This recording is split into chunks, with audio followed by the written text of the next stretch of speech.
Good morning student. अभी तक हमने आपको अपनी क्लासरूम में प्रॉपर्टीज़ ऑफ कॉम्प्लेक्स नंबर के बारे में बताया था और प्रॉपर्टीज़ ऑफ हमने आपको मॉडुलस के बारे में डिस्कस किया, प्रॉपर्टीज़ ऑफ कॉन्जुगेट के बारे में डिस्कस किया और बहुत सारी प्रॉब्लम उस पर सॉल्व की। अब हम लोग डिस्कस करेंगे कॉम्प्लेक्स प्लेन और आर्गन प्लेन के बारे में डिस्कस करेंगे। कॉम्प्लेक्स प्लेन या आर्गन प्लेन क्या होता है? जब हम किसी भी कॉम्प्लेक्स नंबर को किसी प्लेन में रिप्रेजेंट करते हैं तो उस प्लेन को हम लोग कॉम्प्लेक्स प्लेन या आर्गन प्लेन बोलते हैं। रियल पार्ट को हम लोग एक्स एक्सिस पर रिप्रेजेंट करते हैं और इमेजिनरी पार्ट को वाई एक्सिस पर रिप्रेजेंट करते हैं। तो कॉम्प्लेक्स प्लेन या आर्गन प्लेन के बारे में हमने आपको बता दिया कि any complex number can be represented in a plane is known as a complex plane और Argand plane. Real part is always represented in X axis and imaginary part is always represented in Y axis. तो complex plane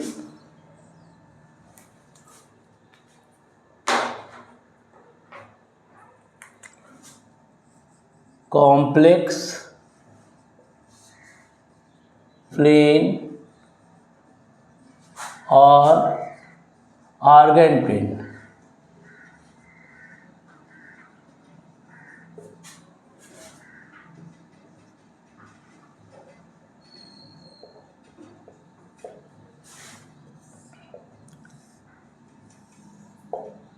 जैसे z equal to x plus iota y है, तो ये देखिए इसको हम plane में रिप्रेजेंट करते हैं। एक्स एक्सिस को हम लोग रियल एक्सिस बोलते हैं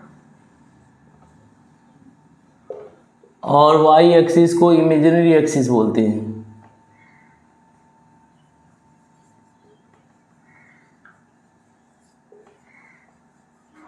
देखिए हम कॉम्प्लेक्स प्लेन में मान लीजिए यहाँ से यहाँ तक कि एक्स एक्सिस पर डिस्टेंस एक्स है, एक्स हो गई है, और यहाँ पर वाई एक्सिस पर डिस्टेंस कितनी हो गई, इमेजिनरी पार्ट वाई एक्सिस पे है, तो यहाँ से यहाँ तक की डिस्टेंस वाई हुई। तो ये यहाँ पर कहाँ मिलेगा? मान लीजिए पी कोई पॉइंट है, इसका कोऑर्डिनेट एक्स कॉमा वाई है, तो ये हो गया आपका, ये हो गया, इसको हमने रिप्रेजेंट कर दिया ओ पी। ये आप क्या हो गया, ये रियल एक्सिस है, ये में इसको इस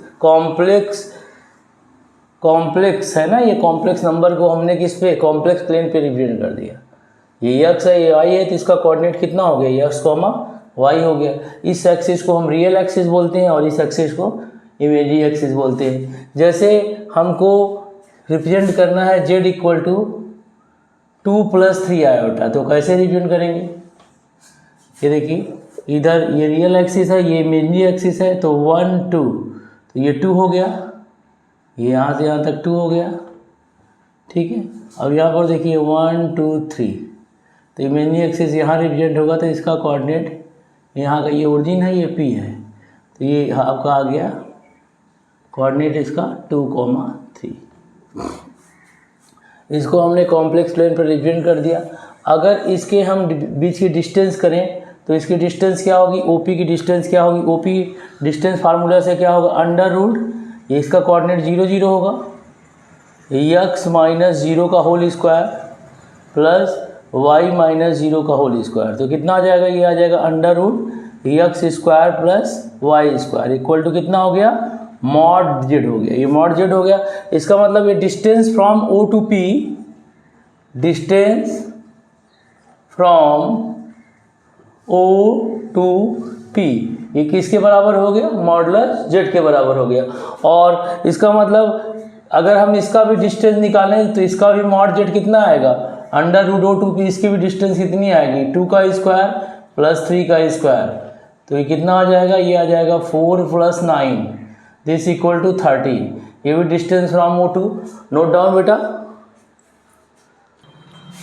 इसी तरह अगर हम आगे कंटिन्यू करें, अगर हम और चीज़ों को रिप्रेजेंट करना चाहें, तो जैसे हमको रिप्रेजेंट करना है प्लेन में, हम रिप्रेजेंट कर रहे हैं चीज़ों को, तो ये तो हमने पहले क्वाड्रेंट में रिप्रेजेंट किया था इसको। अगर सेकंड क्वाड्रेंट में, ये this is the known as a first quadrant. अगर हम कहें z इक्वल टू हमको रिप्रेजेंट करना है -2 + 3 आयोटा, तो ये कॉम्प्लेक्स प्लेन में कैसे रिप्रेजेंट होगा, ये देखिए ये किस डायरेक्शन में होगा, ये सेकंड क्वाड्रेंट में होगा, एक्स वाई जेड। तो यहाँ पर -2 किधर होगा, -2 इस डायरेक्शन में होगा, -2 आपका इस डायरेक्शन में होगा। ये हो गया -2, ये -2 हो जाएगा, ये -1 हो जाएगा, 1 2 3, तो ये यहाँ पर आ जाएगा, ये कोऑर्डिनेट हो जाएगा -2, 3। यहाँ ओरिजिन से इसकी डिस्टेंस ये O है, ये P कोऑर्डिनेट है, तो ये आपका मान लीजिए वो P था, इसको हमने Q मान लिया। ठीक है, ये किस कोऑर्डिनेट में है, सेकंड कोऑर्डिनेट में है, सेकंड कोऑर्डिनेट में है। तो इसका अगर हम मॉडुलस निकालें तो मॉड Z वही निकलेगा, √-3 का स्क्वायर प्लस -2 का स्क्वायर प्लस 3 का स्क्वायर इक्वल टू √30 नहीं आएगा, क्योंकि ये 4 + 9 दिस इक्वल टू √30 नहीं आएगा। ठीक है, सेकंड क्वाड्रेंट में। इसी को अगर हम थर्ड क्वाड्रेंट में रिप्रेजेंट करने, मान लीजिए R है, तो दोनों निगेटिव होगा, क्या होगा, मान लीजिए Z इक्वल टू -2 -3 आयोटा है, तो ये कहाँ पर होगा, -1 -2 -3 आयोटा, -1 -2 और ये -3, ये आपका आ गया।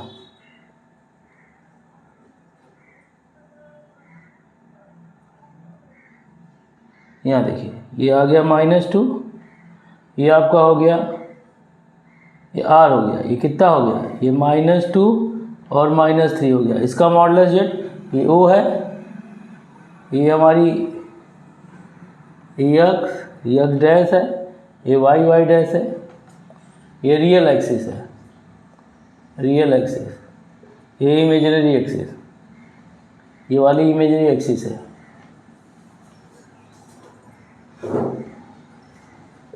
तो मॉड Z इक्वल टू कितना हो जाएगा, √-2 का स्क्वायर प्लस -3 का स्क्वायर इक्वल टू √19 होगा। अरे √13 आएगा ना, 4 + 9 इक्वल टू √13। अगर इसी को हम फोर्थ क्वाड्रेंट में रिप्रेजेंट करें, ये सेकंड था, ये फर्स्ट हो गया, ये सेकंड हो गया, ये थर्ड हो गया, फोर्थ में तो कैसे रिप्रेजेंट होगा, इसका कोऑर्डिनेट मान लीजिए Z बराबर होता 2 -3 आयोटा, तो ये किस क्वाड्रेंट में होगा, फोर्थ। इसका ये 1 चलेगा, ये 2 चलेगा, तो ये 2 हो गया, और यहाँ पर -3 नीचे जाएगा, -1 -2 और -3, तो ये इसका कोऑर्डिनेट आ जाएगा। ये मान लीजिए यस हो जाएगा, तो इसका कोऑर्डिनेट होगा 2, -3, ये यहाँ से इसको मिला दो। लेकिन इसका मॉडुलस निकालेंगे तो ये भी √30 नहीं आएगा, तो नोट डाउन कर लीजिए।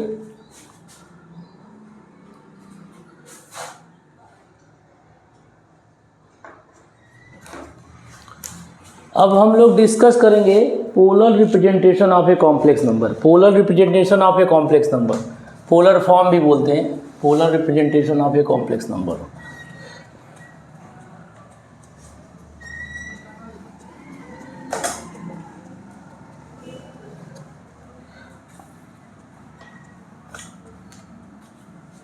पोलर रिप्रेजेंटेशन क्या होता है, जब भी किसी कॉम्प्लेक्स नंबर को हम r और थीटा के कोऑर्डिनेट में रिप्रेजेंट करते हैं तो उसे polar representation of complex number कहते हैं। पोलर का मतलब होता है उसमें एक डिस्टेंस होनी चाहिए और एक एंगल होना चाहिए, तो उसी को हम बोलते हैं polar representation of complex number. तो polar representation of complex number क्या है, पोलर रिप्रेजेंटेशन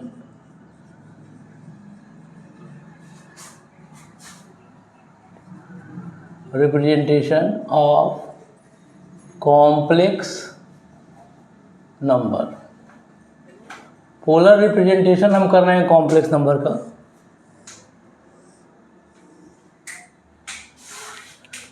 जैसे हमने कहा कि z equal to x plus iota y है, तो ये कौन सा फॉर्म है, ये कार्टेशियन फॉर्म है। ये कौन सा फॉर्म है हमारा, कार्टेशियन फॉर्म इसे बोलते हैं। सभी बच्चों को बताया गया है कि this is known as a cartesian form. इसको हमको पोलर में रिप्रेजेंट करना है। पोलर में कैसे, कार्टेशियन फॉर्म में x प्लस आयोटा y, तो अभी हमने आर्गन प्लेन और कॉम्प्लेक्स प्लेन के बारे में आपको बताया था कि ये कहाँ पर रिप्रेजेंट किया जाएगा। ये आपका रिप्रेजेंट किया जाएगा, ये देखिए, ये आपका रिप्रेजेंट किया जाएगा P, ये Px, y है ना, ये डिस्टेंस x है, ये x डैश y डैश, ये x है, और ये क्या है आपका y है, और ये कोऑर्डिनेट कितना है, x, y है। तो ये हमारा कार्टेशियन रिप्रेजेंटेशन है।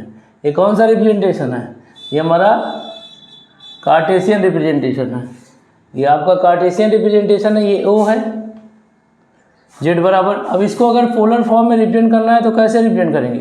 देखिए इसको अगर हमें पोलर फॉर्म में रिप्रेजेंट करना है तो कैसे रिप्रेजेंट करेंगे? This is the x dash y dash. ये देखिए ये आपका P है, ये इसका कोऑर्डिनेट r कॉमा थीटा हो गया, ये आपका पोलर रिप्रेजेंटेशन हो गया। ये मान लेते हैं इसके साथ थीटा एंगल बनाता है, इसके साथ थीटा एंगल बनाता है। तो अगर इसको हम कंपेयर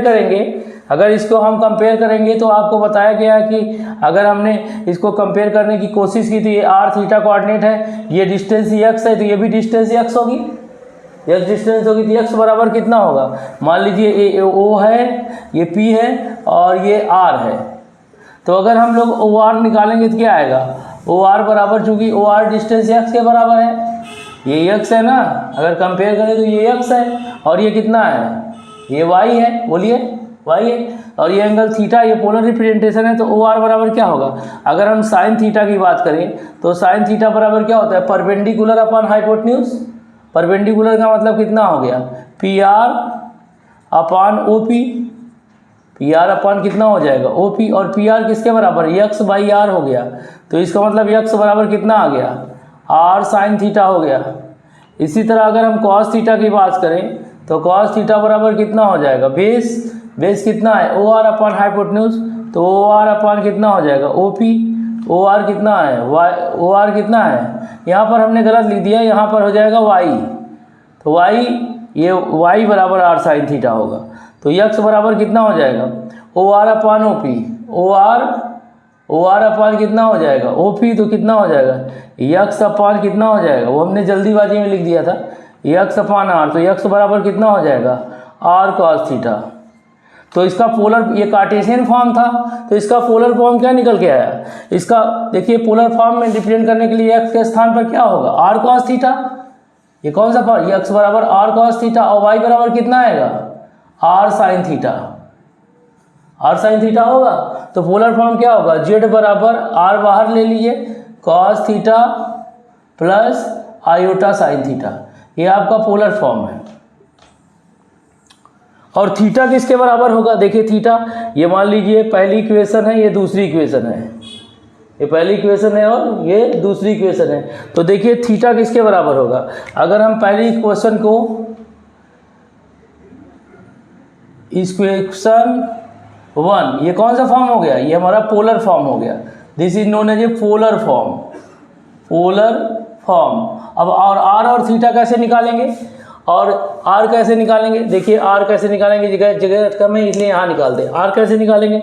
हम कहते हैं स्क्वायरिंग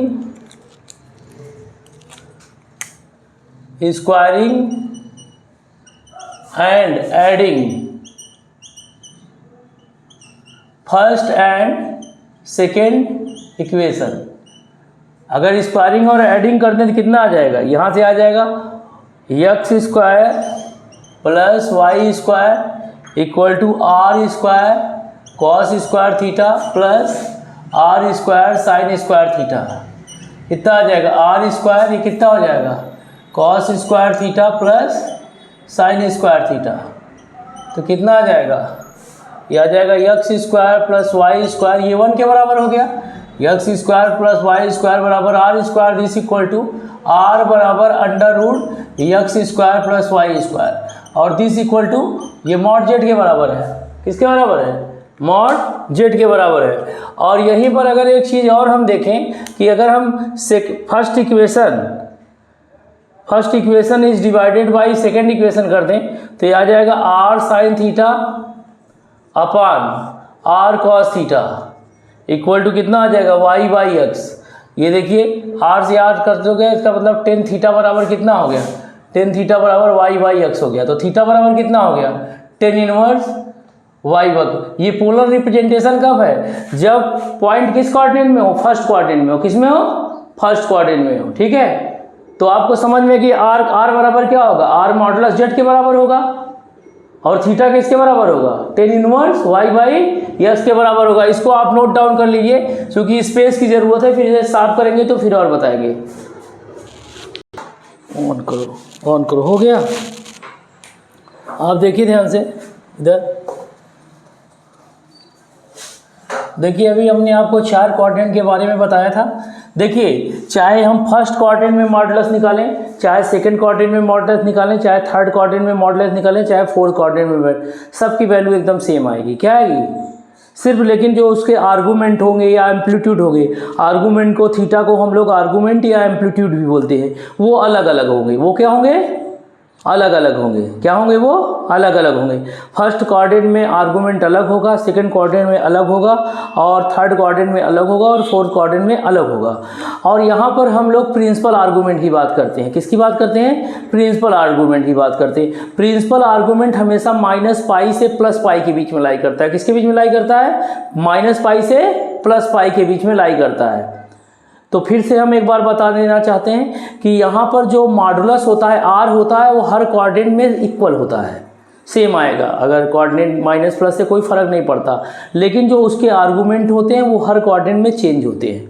फर्स्ट क्वाड्रेंट में अलग आर्गूमेंट होगा, सेकंड में अलग होगा, थर्ड में अलग होगा, और फोर्थ में अलग होगा। लेकिन यहाँ पर हम लोग प्रिंसिपल आर्गूमेंट के बारे में डिस्कस करते हैं, और प्रिंसिपल आर्गूमेंट हमेशा -π से +π के बीच में लाई करता है। तो हम लोग डिस्कस कर लें इसके बारे में।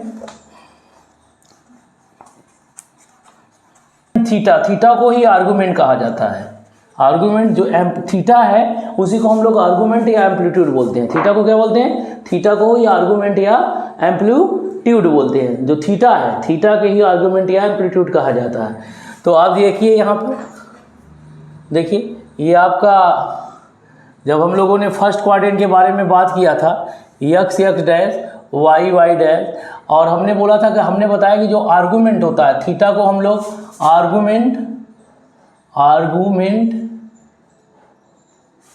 आर्गूमेंट या इसी को हम लोग एम्पलीट्यूड भी बोलते हैं, एम्पलीट्यूड बोलते हैं। ठीक है, यहाँ पर देखिए ये x, y है, ये आप देख रहे हैं, ये फर्स्ट क्वाड्रेंट में है, ये फर्स्ट क्वाड्रेंट में है, आपको फर्स्ट क्वाड्रेंट में आर्गूमेंट है। और यहाँ पर जो आर्गूमेंट होता है वो थीटा आर्गूमेंट। प्रिंसिपल आर्गूमेंट क्या होता है? प्रिंसिपल आर्गूमेंट, प्रिंसिपल आर्गूमेंट -π से +π के बीच में लाई करता है। ठीक है, किसके बीच में लाई करता है? -π से +π के बीच में लाई करता है। इसका कोऑर्डिनेट r, थीटा माना था। ये फर्स्ट क्वाड्रेंट में है। किसमें है? ये कार्टेशियन फॉर्म है, ये पोलर फॉर्म है। ठीक है, तो यहाँ पर जो आर्गूमेंट था थीटा, हमारा क्या निकल के आया था? थीटा बराबर हमारा tan इनवर्स y/x आता है ना, tan, और इसको अल्फा बोलते हैं। तो इसका मतलब अगर x और y फर्स्ट क्वाड्रेंट में है तो थीटा किसके बराबर होगा? अल्फा के बराबर होगा। और अल्फा कितना होगा? थीटा किसके बराबर होगा? अल्फा के बराबर होगा। और अल्फा कितना होगा? tan इनवर्स y/x होगा। ठीक है, अगर x और y हमारे सेकेंड क्वाड्रेंट में लाई कर रहे हैं, x डैश y डैश, तो ये हमारे सेकेंड क्वाड्रेंट में है। सेकेंड क्वाड्रेंट में क्या होगा? यहाँ पर x क्या होगा? निगेटिव होगा, y क्या होगा? पॉजिटिव होगा। और कार्टेशियन फॉर्म इसका कितना होगा? z बराबर x plus iota y, -x plus iota y। अब इसमें जो थीटा होगा, वो थीटा जो हमारा इस केस में होगा, थीटा हमारा जो होगा इस केस में थीटा बराबर होगा हमारा, यहाँ थीटा अल्फा के बराबर होगा अगर फर्स्ट क्वाड्रेंट में है तो। यहाँ पर थीटा होगा हमारा पाई माइनस अल्फा के बराबर। किसके? पाई माइनस अल्फा के। और अल्फा क्या होगा यहाँ पर इस केस में अल्फा होगा tan इनवर्स, देखो x निगेटिव है ना, तो y/mod x, जो निगेटिव होगा उस पर मॉड लगा देंगे। अगर अब इसी तरह थर्ड क्वाड्रेंट की बात करें, x डैश y डैश, इसका मतलब z हमारा कितना होगा? -x माइनस आयोटा y, मतलब ये थर्ड क्वाड्रेंट में हो जाए, -x minus y third quadrant में हो गया। तो इस केस में जो थीटा होगा, इस केस में थीटा बराबर होगा -π माइनस अल्फा। यहाँ पाई माइनस अल्फा, यहाँ ब्रैकेट के बाहर माइनस लग जाएगा। ठीक है, और इस केस में जो हमारा अल्फा होगा, अल्फा हमारा इस केस में होगा, इस केस में अल्फा बराबर होगा tan इनवर्स मॉड, चूँकि दोनों निगेटिव हैं तो मॉड y/mod x। ठीक है, अब अगर हम फोर्थ क्वाड्रेंट की बात करें, लास्ट हमारा, तो इसमें क्या होगा, फोर्थ क्वाड्रेंट बात करें तो यहाँ पर यक्स क्या होगा, यक्स पॉजिटिव होगा, वाई निगेटिव होगा, तो क्या होगा coordinate x comma minus y, इधर की ओर होगा बेटा। हाँ, तो इस केस में जो थीटा होगा, थीटा बराबर माइनस अल्फा होगा।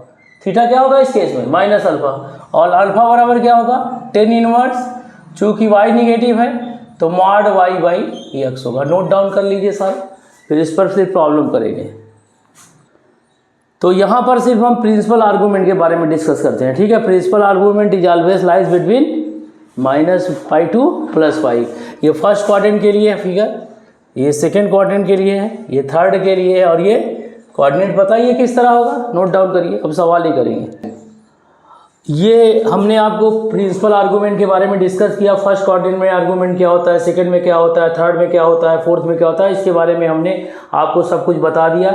अगर कोई डाउट्स हो तो आप हमसे दोबारा पूछ सकते हैं। अब इसके बाद हम इस टॉपिक्स पर कुछ प्रॉब्लम करेंगे, ठीक है, पोलर आर्गूमेंट के बारे में, क्योंकि पेपर में हमेशा आर्गूमेंट का क्वेश्चन आता है अक्सर, ठीक है। तो अब हम उसके आर्गूमेंट के बारे में क्वेश्चन दिया रहता है, कॉम्प्लेक्स नंबर पूछता है कि इसका आर्गूमेंट क्या होगा, तो उसके बारे में अब इस पर हम क्वेश्चन करेंगे बेटा, और इसको अब हम नेक्स्ट वीडियो में करेंगे। थैंक यू बेटा।